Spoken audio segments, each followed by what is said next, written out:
Good morning all, thank you very much for joining us this morning in the last of our series of spring seminars that we've been running across the country. So everybody's well versed now and well practiced, so we should have a good show for you today. For those that don't know me, I'm Simon Wearmouth, and I'm an agricultural business consultant working out of the Norwich office. I'll introduce you to my colleagues shortly. Just a quick summary of Brown&Co, just so that we can get you all up to speed in terms of what the business is doing at the moment. We've got 11 offices across the UK, predominantly in East Anglia, although we do head as far north as the Humber, with a recently newly opened office, and as far west as Banbury, and work all over England, Scotland and Wales. We also have offices in Poland, Romania and in the Caribbean, where Mr. Whittaker likes to go. Our business now comprises 280 employees and 33 partners. Our core business, as I hope you're all aware, is agriculture and rural property, and our footprint extends to circa 2,500 clients, operating over 350,000 hectares. We also specialise in residential and commercial property and have a planning and architectural division. I read an article earlier this year which set out that there were 7 trends that would affect agriculture in 2023, and I think we can see the majority of those coming true, although I think there is an 8th, and I'll just reel those off for you so that you can see whether you agree. The first, higher working capital requirements. The second, mitigating the energy crisis. The third, nature recovery, a big buzzword at the moment. The fourth, increase in bad debts. We may have encountered those. Let property challenges. The support of grants. Everyone's looking at those grants that are available at the moment. Volatility in terms of war, climate and the pandemics. And the 8th that I've come across is Clarkson's farm. Levin will loathe him. He is raising the profile of the industry. Some might not agree that it's always in the right direction, but he is making people aware that agriculture is an industry and all of the challenges that may approach it in his own unique style. I'll leave you to think of your own conclusions on that one, but we've got 5 speakers here today to cover off most of those challenges, and in conversation afterwards I'm sure we've got lots of staff members here that you can chat to and chat about your own concerns. I'll introduce our speakers now. We should be speaking for circa 1 hour, maybe just over, but if you have any questions as we're going, please raise a hand and ask it there and then so that we can catch it while the moment's relevant. And first, with no further ado, we've got Henry Harrison, who will be speaking first. He's a farm business consultant in our Norwich Farms department and is going to talk about cost of production. Secondly, we have Anne Barker, a land agent and my partner in the Norwich office, whose particular speciality is the purchase and sale of farms and land, who give an update on the property market. Next, we have Peter Thompson, an agricultural consultant from our Norwich office as well, to talk about capital grant funding, what's available now and what is coming down the line. And fourthly, we have Abby Maynard, our environmental consultant, heads up the department in the Norwich office, who will talk about biodiversity, net gain and natural capital. And then finally, Andrew Spinks, an ag consultant from our Norwich office, who will talk about Defra and the Future Farm Resilience Fund. So without any further ado, I'll hand over to Henry. You can see all their mugshots there, and he can begin our presentation. Thank you, Henry.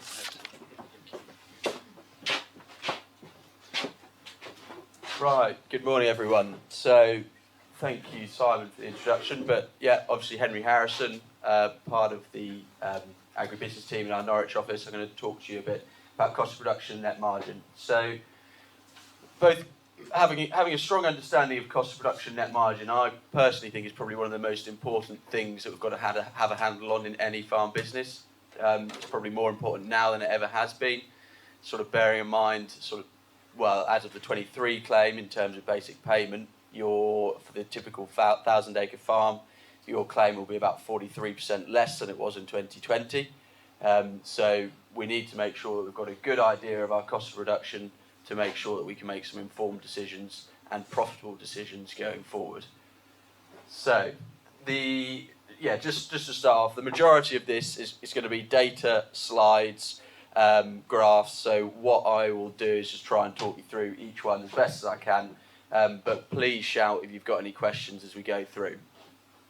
So what this bar graph is showing here is the relationship between cost of production in green, the value of feed wheat, and the net margin generated on a pound per tonne basis for feed wheat. This is looking at data, really sort of some actual benchmark data from the 2018 to the 2021 harvests, then looking at sort of forecast benchmark data for 2022 harvest, because we're not quite at the end of the marketing campaign yet, and some budget data for 23 to give a bit of a picture of that overall idea. But what you can clearly see there is that there's a bit of an upward trend, both in terms of net margin generation, cost of production, and the value of feed wheat. The thing that really stands out to me on this, and hopefully it won't be too much of a surprise, but hopefully if you're a cereals and sugar beet farmer generally, hopefully 2022 and 2021 should have been some pretty reasonable years. There's some good values to be sold at in terms of commodity price, and some reasonable costs of production. The one thing I'll just quickly highlight to you on here, if I can get this clicker, is all of these values in terms of net margin that we're looking at here and cost of production are pre-rent and finance. We'll come on to some bits post-rent and finance later, but just have that in the back of your mind. So what we're seeing is obviously a couple of strong years in 2021 and 22. Even though we're still looking at high commodity values in 2023, the cost of production has obviously rose significantly, and our net margin per tonne down here at £44 per tonne versus is really comparable to where we were in 2018, and we're sort of back at these sort of more normal levels. The key thing to bear in mind is that there's a lot more risk on this crop given the increased working capital that's required to get us there. So whilst there's still a reasonable margin to be made in some cases, pre-rent and finance, there's a lot more capital at stake in terms of working capital. So what this table does, bear in mind there's lots of numbers, so I'll just pick out a few of the important ones, but what we're looking at now is feed wheat, cost of production and net margin generation per hectare. So again, focusing on 21 harvest on the column on the left, and the 22 in terms of early purchase fertiliser and later purchase fertiliser. Obviously had a big impact in 2022 because you could have purchased fertiliser at £280 a tonne, or you could have purchased fertiliser at £600-700 a tonne, even £900 a tonne if you were that unfortunate. And then looking at sort of budget figures for 2023. So in the middle column here, we've got a bit of an idea of how that inflation has impacted the various cost elements of our production. So again, sort of mirroring to what we were looking at on the last slide, net margin generation per hectare here. Again, 21 and 22, we're looking at pretty strong values, £678 a hectare. Net margin generated pre-rent and finance in 2021 harvest. And even if we purchase fertiliser later, these higher values, we're still looking at £650 a hectare, but for those earlier values, we're about £900 to £920 per hectare net margin generated. So these are some quite considerable values compared to what we would have seen in previous years. By means of comparison, if we went back sort of to 2020, we might be looking at something nearer £400 or £500 per hectare. So these are sort of some quite reasonable years. Looking at 23, we're coming back to this sort of more normal position, but again, bearing in mind cost of production has increased by best part of £600 per hectare from 23 to where we were in 2021. So this is where I touched on earlier about the pre-rent and finance point. So all of those figures that we've looked at today are pre-rent and finance. So if I just focus on the cost of production per tonne here, pre-rent and finance, we've gone from about £120 per tonne in 2021 to £140 or £170 per tonne in 2022, depending on when you purchased your fertiliser, to £186 per tonne in 2023. Now let's take a bit of rent and finance into account. So let's say we're renting the farm at £150 per acre, so £370 per hectare. And then let's also assume that we're operating within an overdraft facility and paying interest on our working capital. So obviously the impact of interest rate rises is also coming into account now on our change from 2021 to 2023. And the quite scary thing, I think, in part, is actually if we're in that position, what that does to our true cost of production. So we're now not looking at pre-rent and finance, those sort of typical benchmarks model, but actually on an individual case, what our true cost of production is. And if we look at here, that's probably the scary figure to a lot of people. Not everyone's going to be in this circumstance, but if we're looking at 238 odd pounds per tonne, bearing in mind we could probably sell November feed wheat today at 20 or 210 pounds per tonne, possibly. I'm not sure what the market has done this morning, but we're now looking at a negative position. The one thing I will say is, do not take these figures as gospel as cost of production. Do not take figures you read in the Farmers Weekly as cost of production. Your cost of production will be completely different to the person sat next to you. You need to do these figures on your farm, and we're happy to help should you need to. But everyone's cost of production will be different. So do not just take headline figures that you've read somewhere and make your marketing decisions based off the back of that.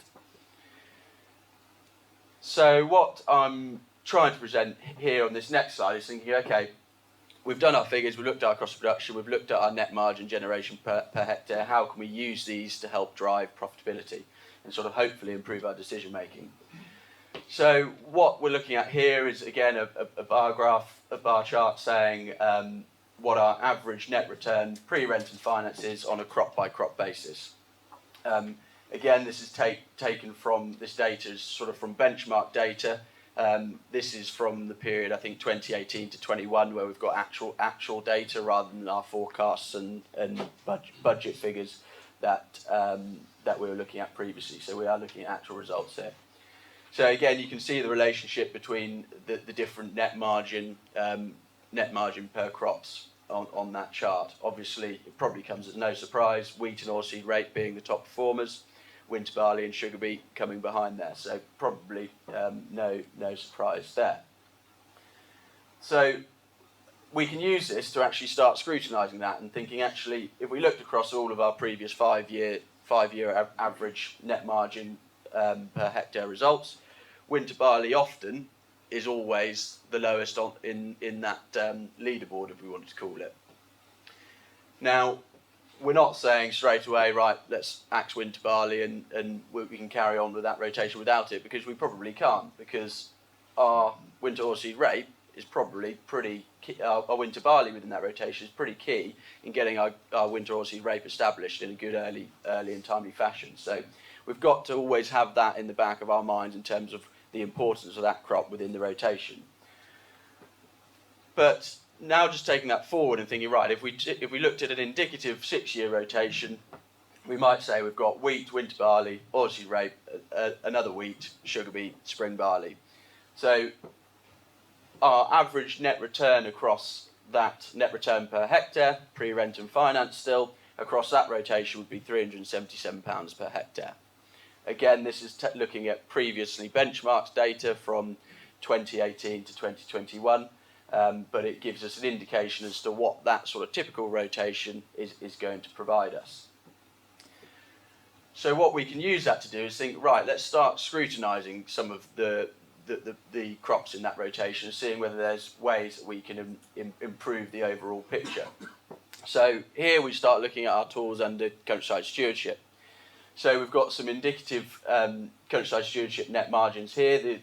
There's a huge range of rotational options that you can use under stewardship. I've picked out 2 in this instance, and there's a number of different ones that will work for individual needs. But in this case, we're looking at AB15, which is the 2-year legume fallow, and also AB11, which is your cultivated area for arable plants. So again, if we look at that on a net margin basis, we can begin to compare these against some of the other crops in our rotation, because under stewardship we've got the flexibility to bring these in or out of their rotation on an annual basis. We're not fixed to delivering them every year. They can rotate around the farm. So let's incorporate that into the rotation that we looked at previously. So we kept our wheat. I've done what I said we wouldn't do, but we've axed our winter barley, and we've replaced that with a 2-year legume fallow. So we've gone from going from our wheat into a 2-year legume fallow, giving us a net return of about £377 per hectare on that legume fallow, compared to our winter barley before, which from memory I think was about £190 per hectare. So we've increased it in that instance. Our legume fallow has to retain in the ground until the 15th of August in that second year. So provided we're not really early drillers of oilseed rape, then we can then follow that with an oilseed rape. And then we've got sugar beet, and let's assume our sugar beet comes out in an awful condition and we're looking at a lower yielding spring barley crop. We've got the flexibility to use our AB11, which is this cultivated area for arable plants, where we could go in following the sugar beet, cultivate the field, and then leave it until the following crop. So that's got to be retained in place until the 31st of August. So what that does is replaces a couple of the lower net margin generating crops in that rotation with hopefully some fixed income generating crops through stewardship. So we're taking an element of risk out of the equation as well, because we are looking at things where we'll be paid a guaranteed return through Defra.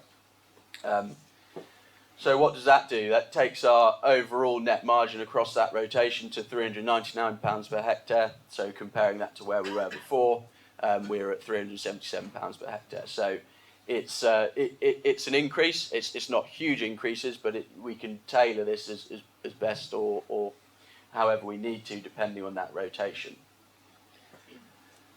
So just back on that before I move on, the one thing to bear in mind is when looking at these sort of rotational stewardship agreements, and if we are thinking about large areas of things like AB15, AB11, etc., and actually taking combinables out of the rotation, we always need to bear in mind the impact that will have to our fixed cost base. Obviously, if we're doing that on a basis where we're going to do it year on year, our combinable area will go down, so that's going to change what we might need in terms of machinery requirements, etc. So it's not as simple as just saying swap that in, swap that out. We need to bear in mind the requirements for the overall machinery and labour perspective on the farm as well.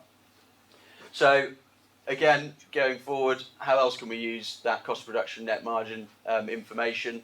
Well, the obvious one is have a good handle of your cost of production, then it's going to inform marketing decisions. So here we've got the sort of graph tracking the price of feed wheat from August 17 to December 22, and then the various trend lines on there showing the cost of production for 2021, 2022 and 2023. This is the post-rent and finance cost of production that we looked at earlier, so what we might call the true cost of production. So once we know those values, it makes crop marketing decisions considerably easier, and we know that we can sell into forward markets, and hopefully, provided that we can get yield, we'll be making a decision that is generating profit to the bottom line. The scary thing again about that graph is that we're obviously only looking to December 22 on here. If we extend that to today, that line will be down here somewhere. So we are now looking in some cases where we might be below cost of production. But without knowing that information, my view is we can't make any real informed marketing decisions if we don't know our true cost of production. Finally, it's just understanding the cost profile. So these pie charts here, we're looking at cost of production on a pound per tonne basis, looking at winter wheat again in isolation, but this is showing the 2019 cost of production. This is showing the 2023 budget cost of production. These greens probably aren't the best because it doesn't show very clearly, but the one thing that we have often seen over the previous benchmarking work we've done is that typically our machinery and labour costs in terms of contribution to cost of production per tonne are about the same as what our total variable costs are. We're quite good at scrutinising our variable costs and our fertiliser application rates, our fertiliser purchasing, etc. I'd say generally people aren't as strong at scrutinising their machinery and labour costs, and that is often where we're carrying a significant amount of cost base. Obviously, looking at 2023, that relationship has changed quite significantly because of the huge inflation that we've seen on fertiliser values, but it still doesn't take away the importance that we need to drill into the detail and look at our machinery and labour overheads. I think, yeah, other than summarising, so key take-home messages: make sure you go home, crunch your figures, know your cost of production, understand how the various crops in your rotation are contributing to your net profit generation. More important now as we're seeing BPS go down. Cost of production will obviously facilitate those more informed decisions, help influence cropping choices. But really, it's a case of getting a handle on these costs and where we're looking to make business changes, particularly thinking about things like environmental stewardship schemes. If you don't know your net margins, it's very difficult to make real strong decisions over what options to include, what areas of options to include, without having a good idea of your net margins. So really worth doing these figures and getting a good understanding of them, because it should make the whole process of moving forward a lot easier. So thank you very much for your time. If you've got any questions, please ask. Otherwise, we'll be around at the end to have a chat. I'll now pass you on to Anne, unless anyone has got a question.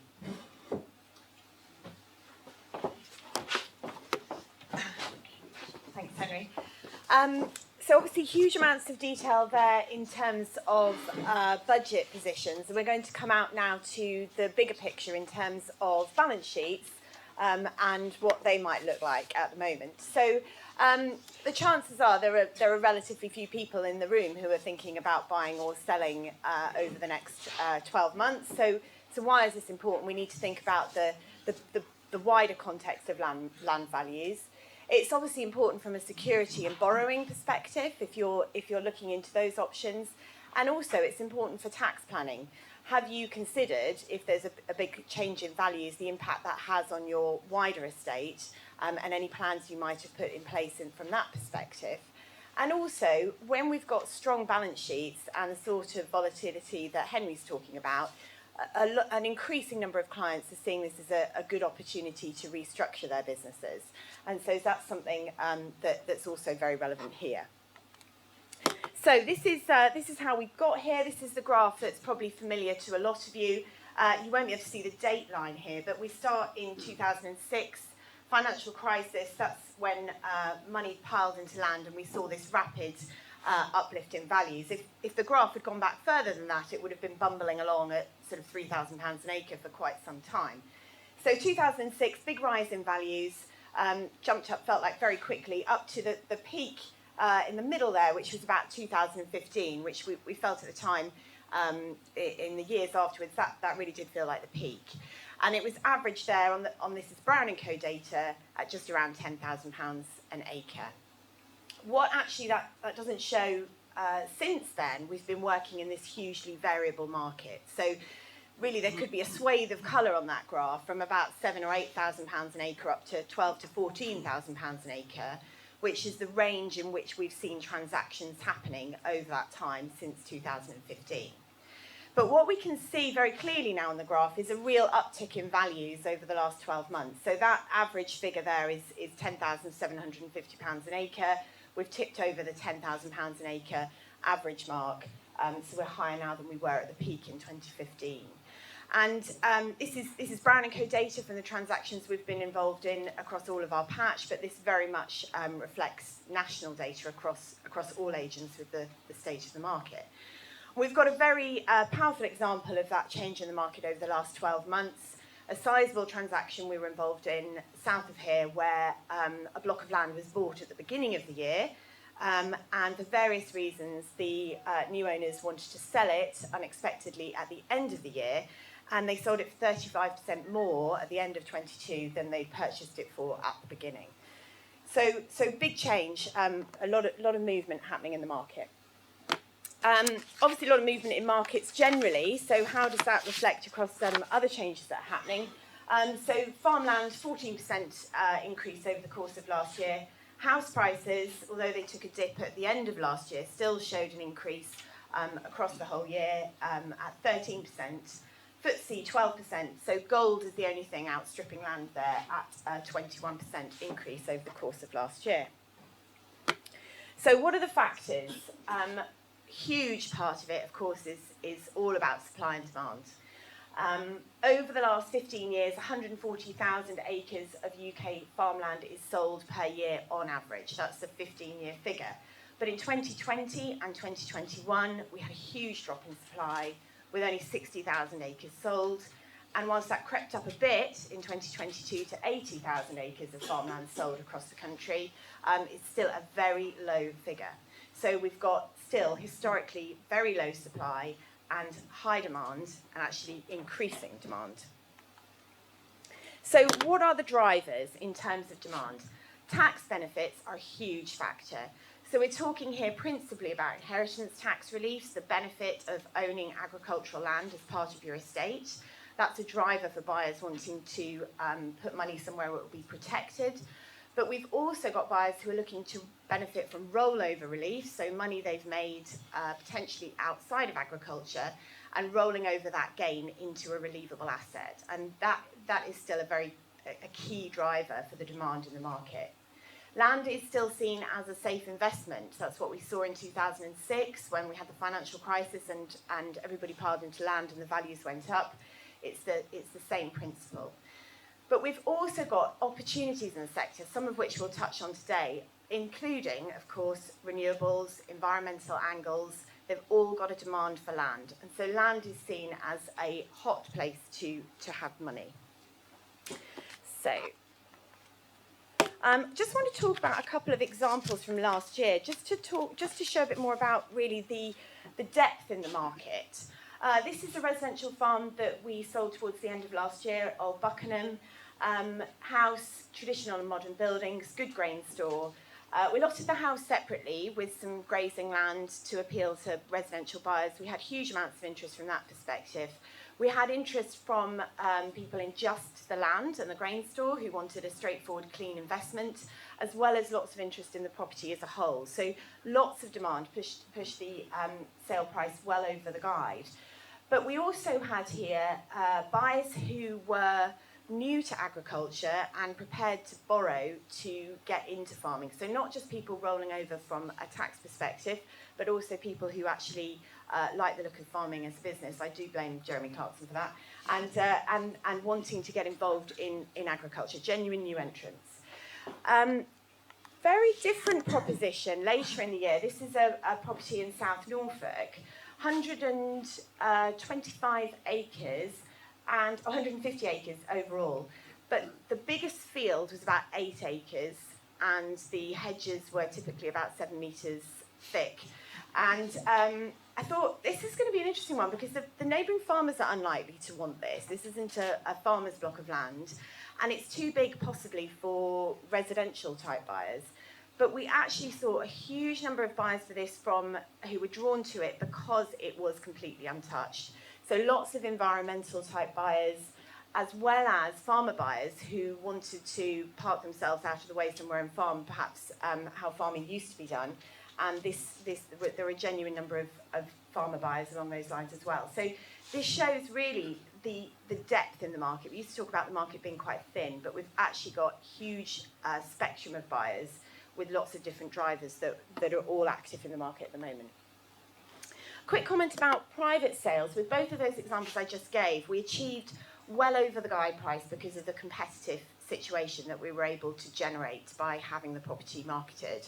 And so whilst there are advantages in private sales, the discretion that's involved, the opportunities, in some cases we set up sale and leaseback arrangements. So to your neighbour over the hedge, it might look like nothing's changed at all. You might continue to farm the land, but somebody else owns it. There is a risk, if you don't put something on the market, that you don't achieve the best market price, particularly in this market that's moving quite quickly. And so as a general principle, we would suggest that a premium should be paid if something is going to be bought off-market for the privilege of being able to do an off-market deal. There is really genuinely lots of competitive bidding in the open market, so it's important to take advice and don't do a deal over the hedge. Just finally, I wanted to touch, I could have called this slide Hidden Gems. This is just a point about some relatively recent sales of smaller parcels of land that we've done through our online auction platform.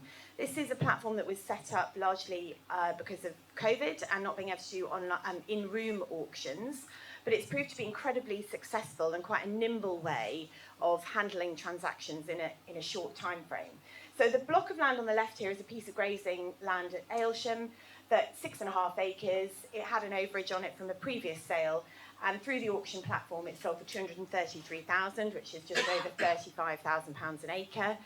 And the one on the right, that really is the best photo of that piece of land. Half an acre in Salthouse, a very good address, but really nothing, no development potential, no angle on that land, but put on the market through that platform, it achieved £96,000 in an auction.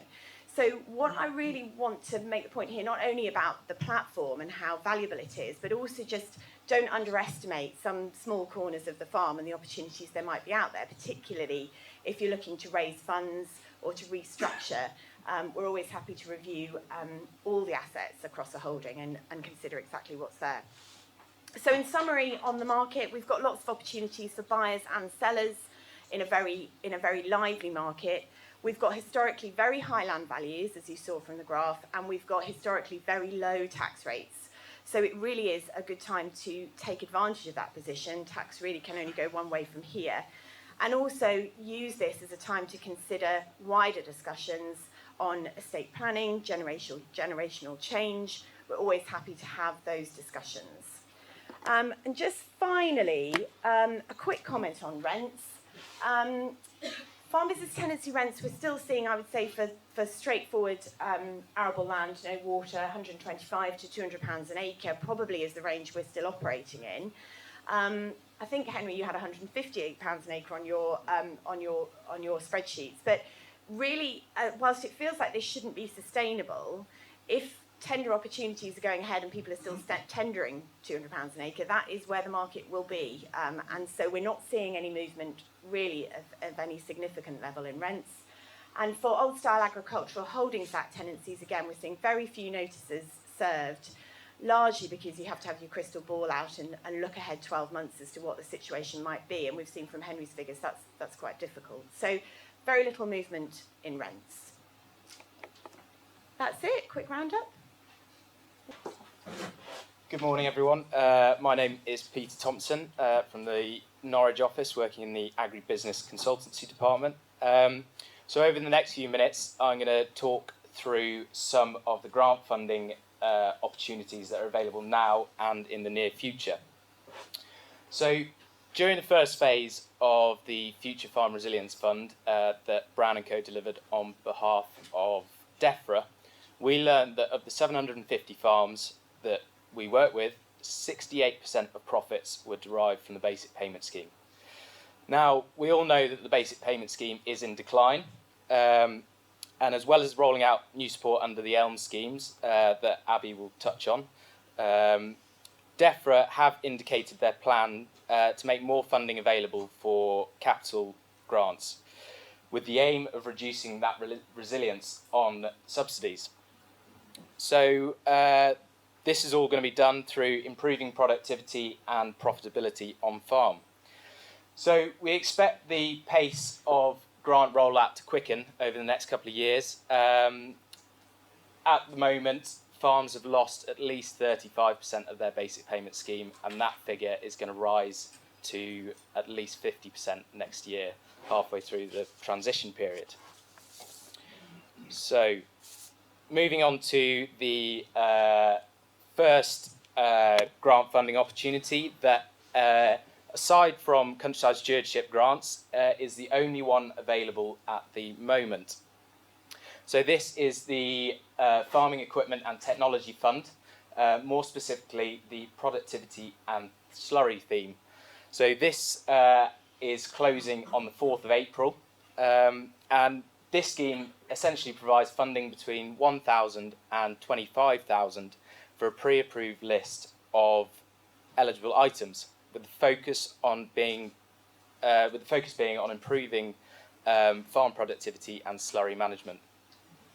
So, items eligible for this, you've got your usual 3 to 6 metre direct drills, you've got weather stations, grain stirrers, dribble bars, and many, many more items. The list of eligible items is available online on Defra's website, but if you've got something in mind and you are unsure of the eligibility of it, please come and talk to one of us and we would be more than happy to check that eligibility.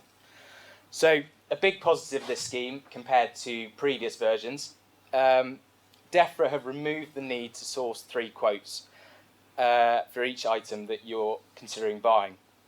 So instead, Defra have allocated a fixed grant fee for these items, and this is based on an estimate cost of that item. So essentially, it is up to the farmer to shop around, find the best price, and in order to maximise that, maximise the benefit of that grant.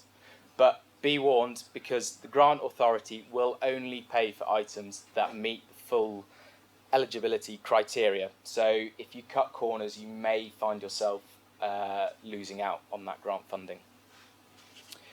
So moving on to the sort of next theme under the Farming Equipment and Technology Fund. So this is the Animal Health and Welfare theme. This is expected to open this month. We haven't had a date yet, but we're hoping for one very soon. Now, under the previous theme, there are a number of livestock items, but if you're wanting a broader range, this would be well worth waiting for. The theme works in exactly the same way as the previous one. There is a list of eligible items that you can pick from, ranging with grants ranging from 1,000 to 25,000. So importantly, the cap on this is 25,000. It is possible to apply for 25,000 underneath this theme and also underneath the productivity and slurry theme. So eligible items in this theme include your typical livestock handling equipment, your weigh scales, EID readers, and many more. And again, the list is available on Defra's website, so if you go and have a look there, you might be able to find what you're looking for, but if not, come and speak to one of us. So, moving on to what we're looking at in the future. The Farming Transformation Fund comprises of 4 themes. So, these are currently closed for application at the moment, but we are hoping they will be made available this year. They have all been open in the past year. So, basically, you may have come across these, you may know how they work, but for those that don't, the application involves a simple online eligibility checker in which your project is scored on some basic outcomes. If successful, the applicant is then invited to submit a full application. Now, this is more detailed than the previous 2 grant schemes that I've just spoken about.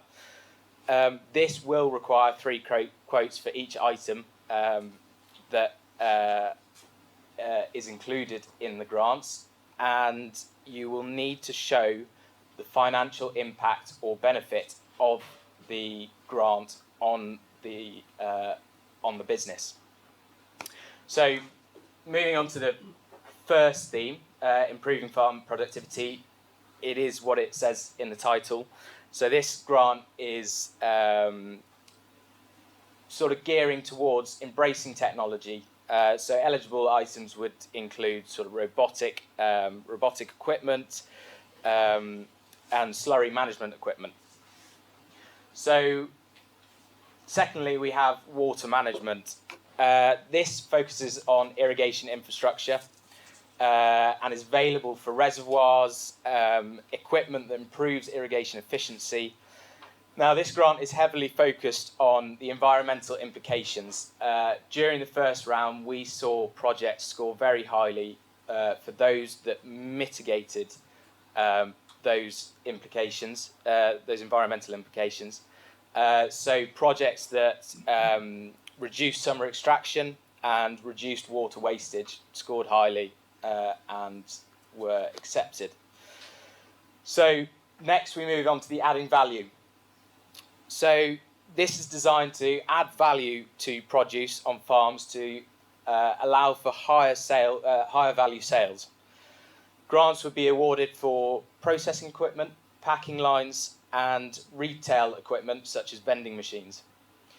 Finally, we have the slurry infrastructure theme. Now, this theme funds projects to allow farms to increase slurry storage to 6 months and put a cover over them. Now, this is something that the government have indicated will become a requirement in the future. And unfortunately, this grant is only available to livestock farmers, so any farm with a beef, pig or dairy unit will be eligible. But for slurry acidification equipment and application equipment, this wouldn't be the grant for you. Those would more come under the Improving Farm Productivity or under the Farming Equipment and Technology Fund.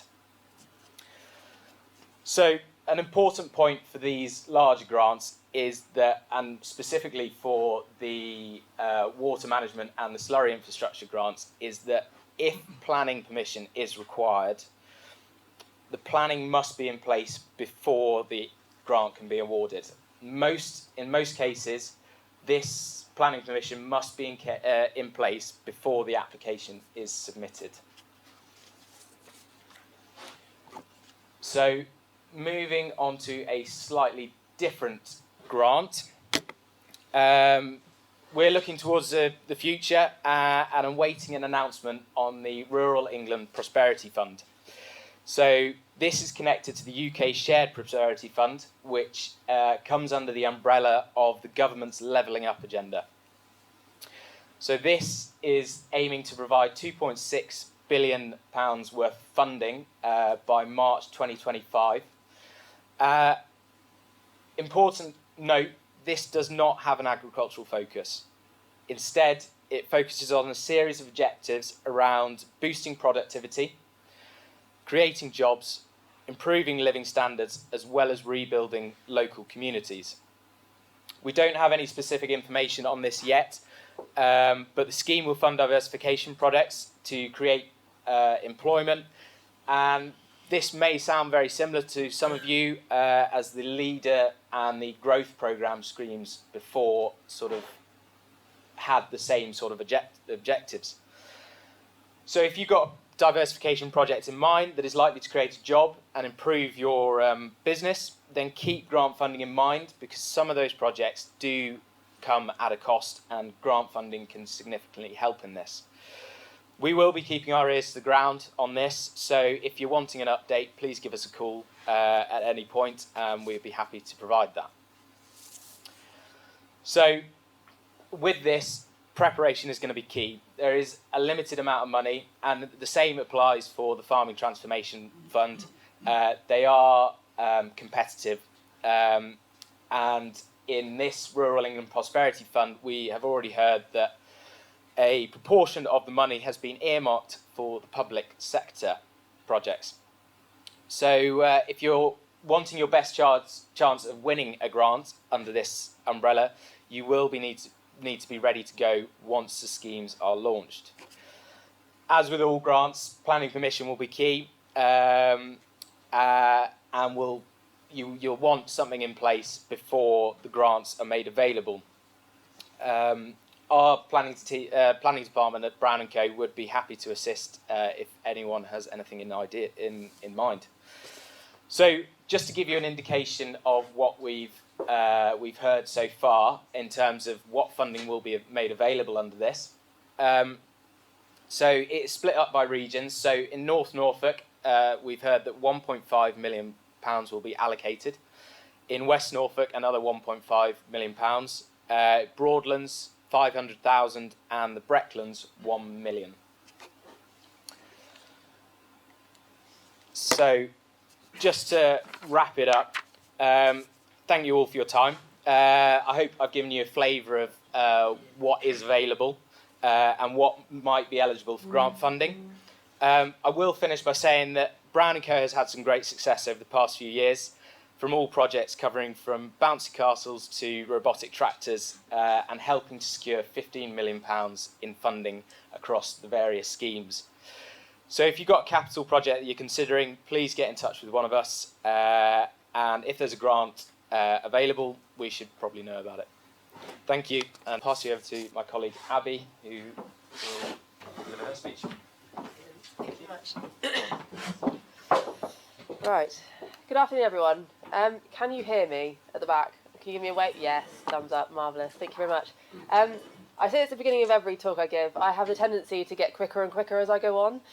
So if I'm speaking too quickly or you can't hear me, just sort of flap at me, and I'll try and slow down a little bit for you. So this morning I'm going to talk to you, give you an environmental update, and talk to you about biodiversity net gain. So as a small agenda, we're going to be looking at SFI and the future of the elms transition, countryside stewardship grants, mid and higher tier CSS applications, and biodiversity net gain. I could talk to you for half an hour on each of these, so it's going to be a whistle-stop tour. So if you do have any questions, ask during or after, or if you're brave enough to come and talk to me and be within sort of 2 metres of me, do come and talk to me at the end. Right, the Sustainable Farming Incentive. Just a quick show of hands. Did anybody participate in the pilot for the SFI? No? Has anybody applied for the SFI since the pilot? 1 here, 2 here. Okay, that's interesting. Thank you. 3 at the back. Great. So these are the standards that are available at the moment. We have the arable soil standard. We have the intro and the intermediate levels. In order to get into the introductory level, you have to have a soil management plan in place, be testing for soil organic matter. You have to incorporate organic matter. That's into every field entered into the standard over the 3-year period. And then you also have to have 70% of your land in a green cover from December through to February. In order to get into the intermediate level, 20% of that 70% needs to be in a multi-species cover crop. So that's in order to get into the arable soil standard. The improved grassland standard, again, we've got the intro level and the inter level. Soil management plan in place, testing soil organic matter, keeping bare ground below 5% over winter, not particularly challenging. And then in order to get into the intermediate level, 15% needs to be in herbal lays. Now, if you're an organic farmer, you can't go for the introductory level, you can only go for the intermediate level. So something to bear in mind. There is also moorland standard. I doubt anybody here has moorland, so I'm not even going to bother going into that. Right, moving forward, it's been announced that in June we're going to have 6 more standards become available. We don't have the finite detail of these yet, but I will go through what we do know about them. So we're going to have the hedgerow standard. We're going to be encouraged to record hedgerow condition at a payment of £3 per 100 metres per annum. Also hedgerow management, I mean, we understand that, that's B3, that we've seen through countryside stewardship, it's not particularly new. And then also hedgerow trees, so £10 per 100 metres and having a tree every 400 metres. So that might be quite a nice payment to access. Nutrient management, there's going to be a payment of £600-ish, having a nutrient management assessment in place. And then legume and herb-rich swards essentially is GS4 that we've known before, and legume fallows, which is AB15, which we know as well. There are some very slight management tweaks within those. So if you thought GS4 might have fitted you for countryside stewardship, but didn't quite because of some grazing restrictions, it might be worth looking at the SFI for it now, because there aren't sort of the sort of leave it for 6 weeks over the summer prescription that we'd had before. So maybe worth looking at that. Integrated pest management as well, it's almost £1,000 for having an integrated pest management assessment done, that's per annum. We've got an AB8 equivalent, and then a companion cropping, that's a new one, so companion cropping is new, and also no insecticide use is new as well. And so those probably are the 3 most interesting as far as I'm concerned. They've got sort of the newest areas we can access some funding through. Specifically, if you are a farmer who has low input grassland or has maybe gone 100% stewardship, the nutrient management assessment, integrated pest management and no insecticides, we're trying to find out the details of those to see where we can use them in certain cases. So as more information comes out about that, we will be on it. The arable land standard is things we know about already. You're looking at pollinector mix, wild bird mix, field corners are back in, so our hedgehogs are going to be thrilled, and then buffer strips as well. Improved grassland standard, things we know about already. So field corners, so GS1, GS3, and SW2. These are things we understand already. And then also we've got the no or low input grassland standard, which is GS2 through countryside stewardship. Thank you very much. I'll slow down. They're missing a trick with you. You really ought to be on the auctioneering team. I couldn't possibly do a good job as Simon Wearmouth, who is my boss. I'll slow down. Thank you. Good. So there is also management payment of up to £1,000, £20 per hectare to get into the SFI. What I would say about the SFI is just be very, very careful when you're applying for it. Don't stick in a blanket SFI application because of the interaction specifically with countryside stewardship and with HLS. So you cannot double fund. So when you're doing an SFI application, what it will work out automatically, which is the difficult bit, is it will work out your eligible area. And that will be, it's not quite your BPS eligible area, but it's something similar. And then it will minus all of the areas that are in your countryside stewardship agreement, and you'll be left with a net area. With elms. So we've talked about the SFI. We've got 3 standards at the moment, 6 standards to be released. More is going to be coming out over the next few years. Local nature recovery, that was going to be the second level. We've been involved helping Defra with their test and trials project. So we delivered a test and trial on carbon farming. And we're now working with them to deliver a test and trial on working out the payment rates for landscape recovery. And what's been quite interesting over the last 3 years is watching the development of local nature recovery. And as you're listening to it, you're thinking, that sounds quite a lot like stewardship. So they've spent tens of hundreds of thousands of pounds to work out that actually it's a lot like countryside stewardship, and they're just going to call it countryside stewardship plus. So that's what they're going to do. It's going to be very, very similar to countryside stewardship. There's going to be 30 more options available. There was another 2 added in last year, so we're expecting another 30 next year. What they're going to look like, we don't know. And moving on then to the landscape recovery level. So we had the pilot, the first pilot go out, I think it was a year, 2 years ago. And the second pilot is now open for applications. So they're looking for between 22 to 25 schemes to be put forward, between 5 to 5,000 hectares. And you're looking at some serious habitat creation is what they're looking at. So rewilding, joined up corridors, that kind of thing.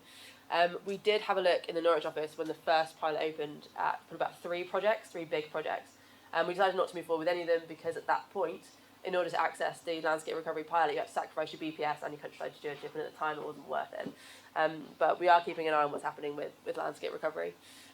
So largely, it will be up and running by 2024 in some form or other.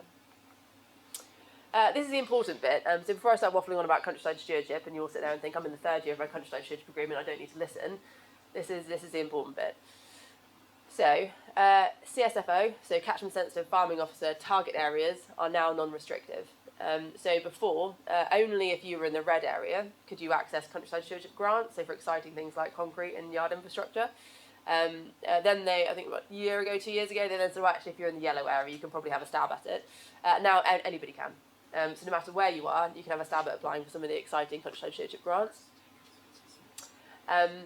Countryside stewardship agreements can be layered and can be added to.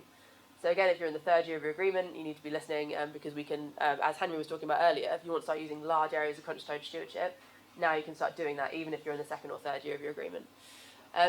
HLS agreements can be extended to the end of the calendar year. So what we've had before is HLS agreements, because they could start any point in the year, your agreement might have be due to end in April, and so you'd have an 8-month funding gap. Which was awful. Whereas now, as long as you fill out the relevant paperwork, you can finish your agreement on the 31st of December and go straight into a countryside stewardship agreement the 1st of January. You can also come out of schemes early as well, which is linked to that. The only reason that they're going to let you do this is if you go into an environmental scheme that is of equal or better value.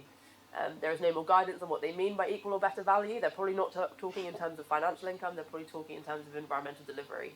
So same area of production, better options, that kind of thing. And everybody can now apply for countryside stewardship grants. This is again really important. The guidance of this has changed, which I'll come on to literally in the last 48 hours.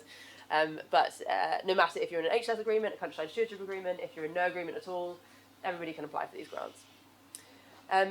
It's worth saying I've got a big X next to 2022 CS agreement holders. Do we have any? Is anybody in the room has an agreement countryside stewardship to start in 2022? Marvellous, great, okay. With this, in the Oxford Farming Conference, they had an announcement that the payment rates, multi-annual payment rates, and also capital payment rates were going to be increased. They said that they weren't going to do that. Well, the rates for the capital items were going to be increased as of the 5th of January, which meant that anybody that started in 2023 couldn't access those payment rates. There was a hell of a lot of pressure on the government, and they managed to do a U-turn on that. So anybody that started this year can access the higher rates. And then the question was, well, what about those that started in 2022 that still have items they haven't claimed for? And the response was directly to reapply. So that's what we have to do for 2022. So if you have any unclaimed capital items in your agreement, whether that's a capital grant or as part of a mid-tier, you need to be looking at pulling those options out of the agreement and reapplying as a standalone capital grant over the top of your land. Good. So countryside stewardship grants. This slide is out of date as of 2 o'clock yesterday afternoon. So you can ignore the writing that's written on it. I was going to change it, and I thought it's just quite a good thing to talk about, because it is as if with environmental funding in general, it is as if the ground is shifting beneath our feet as we're operating. There's so many more updates coming out, there's so many more schemes coming out, and so it is my full-time job to look at this kind of stuff. But so this is completely out of date. It was that we had caps for standalone capital grants, and we had caps for mid-tier stewardship and high-tier stewardship. There is now no caps for grants at all, so you can apply for exactly what you want to, up to any value. So some exciting options that are available. So down the bottom corner, we've got machinery and livestock hardcore tracks at £44.63 per linear metre. It doesn't cost that much to put a track in. We've also got hedgerows at £22.94 per metre. There are contractors that will put it in for £9 a metre, so you can do the math on that. There's concrete, it's £33.64 per metre. That'll probably pay for the liquid concrete, but it won't pay for any of the infrastructure. And then fencing, so just standard 2 or 3 strand barb at £6.34 per metre. And contractors can probably do it for around about that. You might end up paying sort of a metre or 2 metre net per fencing. So some quite interesting grants coming out. There is, for some of these, you have to be able to justify them. So do talk to an agent who can help you justify that to Defra. So some important dates for 2023. If you're looking at higher tier, applications are now open. They're going to close expression of interest by the end of April. And then you should be offered agreements between September to December. They are getting quicker at offering these, which is quite nice. Mid-tier is going to open the 21st of March and close the 18th of August, a bit of a longer application window for that this year. And again, same time for agreements to be offered. So the question is now the time to come out of HLS? What we found is that with the most recent increase in multi-annual payments, so the payments were increased in 2022 last year, and quite a lot of our HLSs were better off in HLS, they kept rolling. But with the most recent increase in multi-annual payments, we found that maybe 70% of those HLSs are now actually better in higher tier countryside stewardship, so we're having quite an outflux of HLSs into higher tier countryside stewardship. And then also, could you benefit from a layered mid-tier, is the question. So looking at having these bulk stewardship options in your rotation to use as a toolkit. So whether or not, so as Henry was saying, maybe taking out winter barley in favour of some AB11. Now, if you are thinking about doing that, that then has a direct impact on an SFI application. So the SFI is essentially, in comparison, a small income generating, very unflexible scheme, whereas countryside stewardship is a large, flexible, higher income generating scheme. So if we were having, let's say, 50 hectares of AB15 floating in our agreement that we wanted to use in place of winter barley so we can react to crop prices, if we were then to do an SFI, it would take that 50 hectares out of our eligible area, which made the area of the SFI we can apply for so small it's not worth bothering. So the interaction between SFI and stewardship is really key. It's a jigsaw, and it'll be a jigsaw that's different for every farm. Right, biodiversity net gain. What is it? So biodiversity net gain is an approach to development and or land management that aims to leave the natural environment in a better state than it was beforehand. In reality, what that means is we're now seeing a condition appearing in planning consents to force the 10% uplift in biodiversity following the development of the site. And you're going to say to me, you're farmers, you're not developers, but I'll come on to why it matters to you in a minute. So legislation driving this is National Planning and Policy Framework. It's also the Environment Act in 2021 that received royal assent in November 2021, and it will become a legal requirement in November 2023 this year. The reason that's important is because in other councils around the country, they've got their act together. So Kent, for example, has done a viability assessment on delivering 20% biodiversity net gain uplift, and they've proven they can do that, so that's what they're asking for. In Norfolk, we're a little bit slower, so South Norfolk and Broadland haven't really got their head around this yet, but they are getting there, and they'll absolutely have to by November. So what does a 10% increase in biodiversity look like? I had 10 barn owls, now I need 11. I mean, what are we looking at? Well, there's 3 areas that we need to deliver an increase in biodiversity within. So there's habitat, hedgerows and river. A 10% uplift in each one of those if you have that habitat on the site is required, and you cannot use a 20% uplift in hedgerows to justify a smaller uplift in habitat. So it's going to be across the 3 areas. Developers have to calculate their baseline, so and you will too eventually. Classifying the habitat type. So if I've got arable, if I've got woodland, if I've got grassland, those will be informed by undertaking a UK habitat assessment. They then have to undertake a conditional assessment. So is it in good quality, poor quality, moderate quality? And then that will give you the number of biodiversity net gain units that they have as a baseline on their site. They then need to deliver 10% on top of that. So let's say we have an arable field at about 5 hectares. So the baseline for that would be about 10 units. They then need to deliver 11 units. So where can those units come from? So on the right hand of the slide is the hierarchy that the government would like developers to follow. So ideally they want this delivered within the red line boundary of the site. If they can't deliver in the red line boundary of the site, they want it off-site but local. So within a biologically favourable area and within the local planning authority if they can. Now you can deliver biodiversity net gain across the country, but there's quirks within the algorithm that encourage you to deliver it as close to the development site as possible. If neither of those 2 are available, then they want developers, or the developers will have to purchase national credits. So where do credits come from? So if you had a really well managed habitat, so say a reed bed or a fen, and you're proposing to continue to manage that habitat in a really nice way, there's no points for you because you're already doing a great job. If you've got a poorly managed habitat and you want to manage it in a better condition, there's credits for that. And if you want to uplift a habitat type, so let's say go from arable to fen, arable to woodland, grass into woodland in some cases, there's also credits for that too. So as an example, this is a field just south of Norwich. So it's 10 hectares, but it could be any arable field in the country. Doesn't necessarily matter where it is. If our developer was looking at doing on-site mitigation, so delivering biodiversity net gain within the red line boundary, he would have to take out 4 hectares of his development land to put down to woodland. And he might not want to do that because the value of that to him is a lot more than buying biodiversity net gain credits. So then what is he going to do? Let's say he goes and talks to his neighbour. He's got the field to the south. So how would we work out the biodiversity net gain credits? So we've got our development site baseline at 20 credits. We need 22 credits to deliver the 10% uplift. We also then need to think about our mitigation site baseline, so the baseline of our orange arable field. So total credits we need in order to hit both baselines and give the 10% uplift would be 45 credits. Now that can be achieved by doing a pollen nectar mix on that field. But the thing is with biodiversity net gain is it's a 30-year agreement, so you're committing to having a pollen nectar mix on that field for 30 years. The point being, net sale would be 22 credits per sale. If we were the neighbour the other side of the road, we thought I don't want to do a pollen nectar mix, but actually I've got a really rubbish bit of land. We might look at doing sort of a 3.5 hectare chunk the other side of the road, and we might think about putting that down to scrub instead of pollen nectar mix, and we can deliver the same amount of credits for a smaller area because scrub is a more valuable habitat type. So again, 22 credits for sale there. So what is the cost? So before we sell anything, we need to understand how much it's going to cost us to deliver. So 11 hectares of pollen nectar mix. We've got the establishment and the management cost. We've got seed, we've got re-establishing it. So we're probably looking at something like £22,500 over the 30-year term.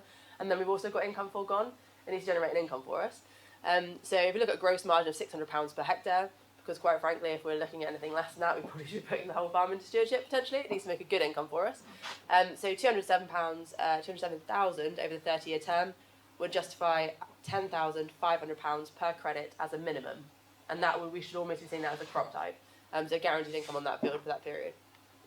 Now, if we're looking at scrub, yes, we've got the management costs and we've got the income foregone, but we also need to be considering the loss of land value.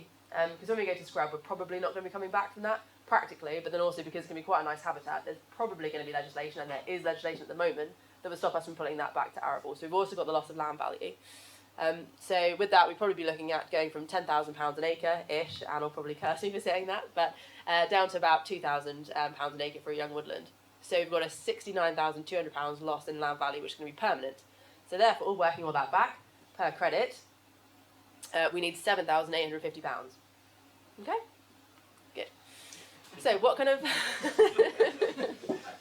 Everyone's keeping up with the maths at 8 o'clock in the morning. Wonderful.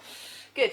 So what kind of values are we seeing for biodiversity net gain at the moment? The national credit, we talked about earlier, that the government thinks these things are going to be worth is between 9 and 15,000. So that works quite well when we were sitting at 10,000 and 7,000. So yeah, that covers our costs. We're quite happy with that. But what we're seeing at the moment slightly colloquially, but from across the country, is that biodiversity net gain units are trading between, and this is when I was off maternity leave, so about 6 months ago, between £30,000 to £35,000 of biodiversity net gain credit. And last week they were offered for £60,000 for a biodiversity net gain credit in Melton. And the reason for this is because developers are panicking. So we have a case in Norfolk at the moment that our planning and architecture department is dealing with, where a developer bought a call option on the site 2 years ago. Biodiversity net gain wasn't a thing. He left it for 2 years, is now starting to work with it, got his site, got his plans drawn up, and all of a sudden biodiversity net gain is a thing. He needs to develop the whole site, and what on earth does he do? He needs to get his biodiversity net gain credits from somewhere, and because as farmers we're a bit nervous of it, we don't really understand it, the value is having to go up, and the prices are absolutely wild. I think they will settle down, but I think the government is wrong. I think it's going to have to be more than this number here. So what are the factors that is going to affect the value of a biodiversity net gain credit? Well, it's going to be the value of a national credit, fundamentally. The fact it's irreversible land use change on the whole. Capital costs, ongoing cost of management, I said it's a 30-year agreement, and it's a 30-year commitment. What I would also encourage you to be wary of, so we've seen a couple of brokers, I won't name names, I'm professional, but there's 2 businesses that I know of who are quoting or giving an idea of the amount of biodiversity net gain credits that can be generated from a site. But what they're doing, in order to make it sound really attractive, is they are suggesting that you can hit a good condition at the end of the 30-year period. And what I'm very nervous about is those particular companies, what's I'm looking for, overestimating the condition you can deliver a habitat at. Because exactly the same with carbon, but with biodiversity net gain, if you said I would deliver a good condition reed bed at the end of the 30-year period, and someone comes and inspects you in year 15, and actually it's poor quality, you're then in a position where you owe the developer. And we're not really sure how those interactions are going to work, we're not really sure how inspections are going to work. But before you sign up to any of these things, really make sure you understand the detail of what you are signing up to. But it is a future income which is going to be good. So, how can we help you? So we can complete baseline assessments, both for developer and for farmers. We can calculate post-development credit balances, suggest methods of on-site or off-site mitigation.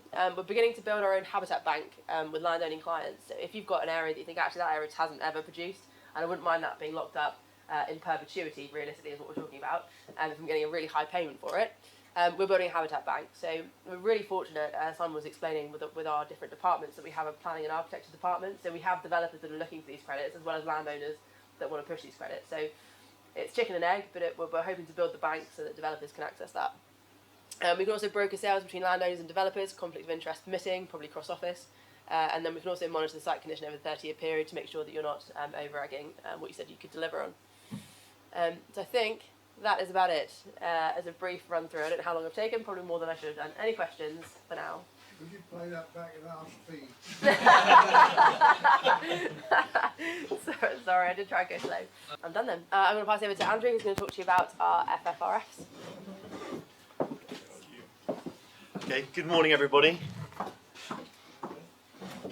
I have got the task before the bacon rolls, I think, of just informing you, if you're not already informed, about the Future Farming Resilience Fund.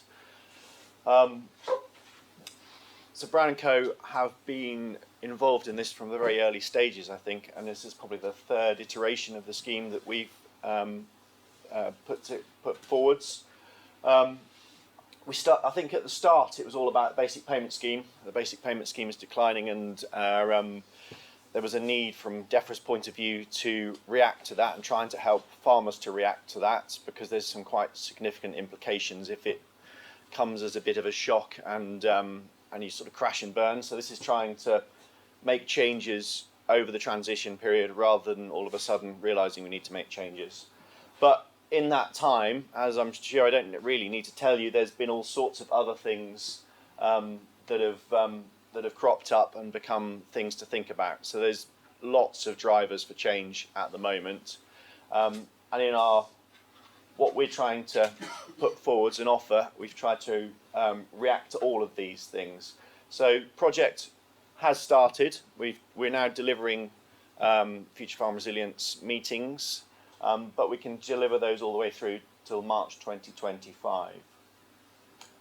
Probably one of the most important things that I ought to emphasise, and I'm not sure that it's covered here on the slide, is that this is a free service. So Defra well, it's sort of free, and I think it's basic payment. It was basic payment scheme money. So money that you might have got, but it's now been put into this system. This is some of the findings from the previous iteration of the scheme. In that time, we spoke to 750 farmers and captured sort of information on what they were thinking of doing and what their farm type was. So this is just showing you where we went in the previous iteration and sort of some of the demographics of who we spoke to.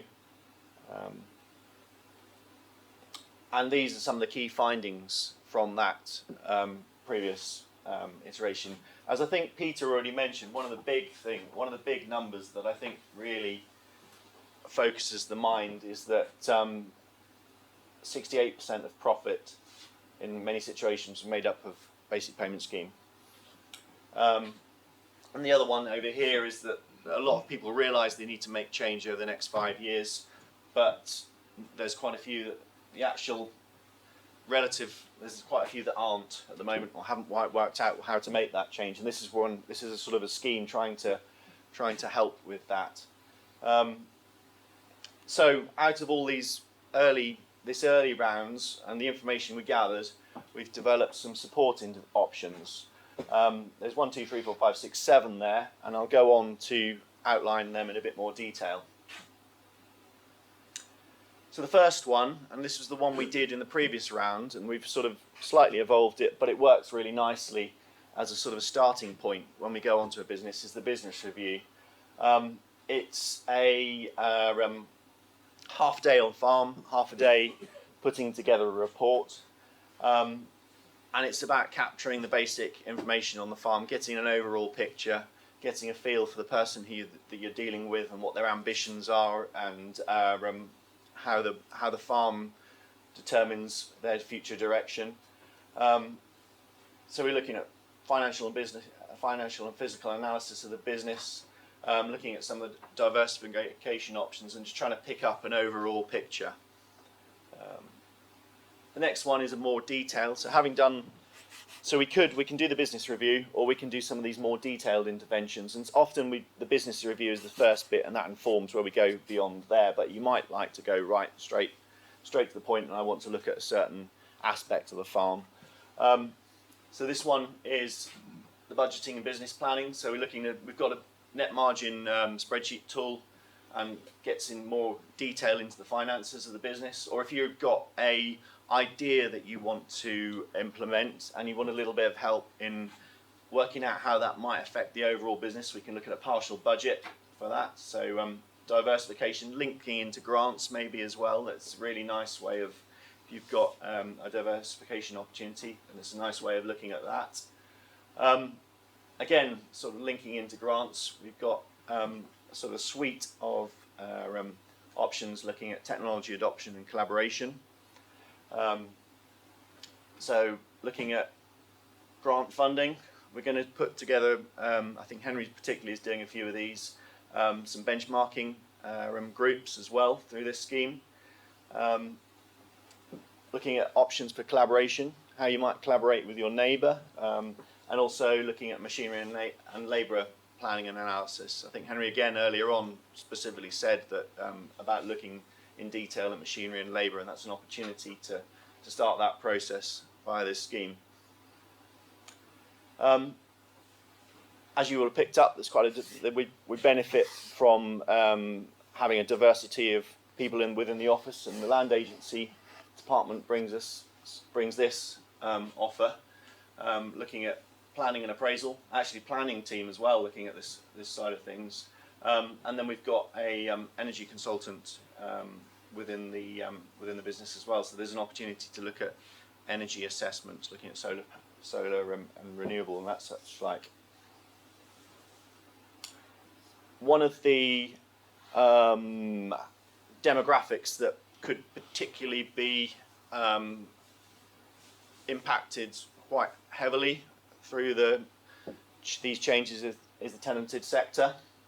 So this is why this bit has specifically been put in, and again it's working with land agency to look at all the sort of issues that come up for tenant farmers. So succession, diversification, working with your landlord, rent reviews, that sort of thing. And so again, half a day with a land agent if you're a tenant. Linking in to Abby's presentation, there's an opportunity to have half a day with one of our environmental consultants looking at habitat assessment. So I think it's looking at how to working out where your farm is at the moment in terms of biodiversity net gain. You need to know where your starting point is. Looking at opportunities for woodland creation, and then if you've got, as Abby's already outlined, there's 101 sort of opportunities within countryside stewardship, SFI, and all that sort of stuff. So there's quite a lot to think about there, and you might like to take up this opportunity to explore that on point C there. Greenhouse gases. We are seeing more and more the situation where further up the food chain, there's a need to understand where your farm sits in terms of greenhouse gases, and I think the view is that that's a trend which is going to become more and more prevalent as we go forwards. So this is an opportunity just to baseline the farm, or understand where you are at the moment in terms of greenhouse gas footprint using the farm carbon toolkit tool. There's multiple tools, but we think this is quite a good one to start with, and then maybe have a discussion about how we might, out of the findings that we get, how we might respond to that. So a quick rattle through. There's 7 options there, covering all sorts of areas and quite often touching on things that we've already talked about today. It's a free scheme. We do require a bit of your time to put it together, but in terms of what you get out of it, as well as that sort of half an hour or half a day talking to and sort of bouncing off a consultant, you also get a report, and there's some examples here of the sort of output from those reports, the mapping and the carbon toolkit, and then there'll be some follow-up beyond that. So there's phone calls and opportunities to go into more depth beyond that, and I think that's covered it. So thank you. I don't think I've missed anything there, but hopefully that's a useful run through of the Future Farm Resilience Fund. It's free, so you've got a card on if anybody wants to sign up, or they think they've got a colleague or a neighbour who might want to sign up, I think there's a card on your chair which you can write your name in. Thank you. Thank you very much, Andrew, and thank you very much to all of our speakers, particularly Peter, who stood in at 2 days' notice to take over that subject from Josh Crick, so well done. Hope you found that useful, and hopefully we covered all of the subject areas we set out to start with. Big times of change, as I'm sure you're all aware. There's a great deal to think about, and some opportunities as well, but it's going to take some pretty careful consideration to try and knit all that together for your business, and hopefully we are well placed to be able to advise you with that. Again, as Andrew said, a bit of an advertorial. You've got those cards on your seats. If you're interested in taking up that opportunity for a bit of free advice, please fill that out and leave that with our marketing team at the back, or by all means just give your Brown&Co contact a call, and we'll be able to get you signed up for that if it's of interest.